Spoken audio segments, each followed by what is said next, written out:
apa hukumnya terapi kesehatan dengan cara tepuk tangan? Nah, Pro Jaro di sisi yang lain kita mendengar bahawa Pro Jaro lagian akan lahir anak jin. Bolehkah Abu terapi kesehatan semacam itu?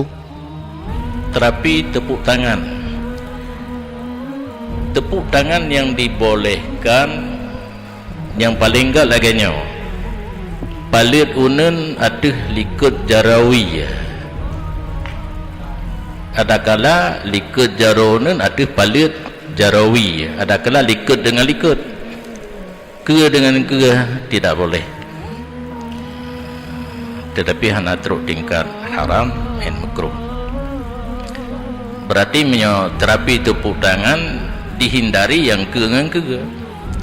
Hanjihan menurut ilmiah orangnya baru hasil terapi di pumuno tepuk tidak boleh, karena lagi lempegah bunuh.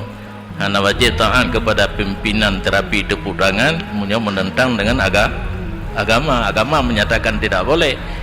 Orang pegang terapi mengatakan boleh, hana wajib taat.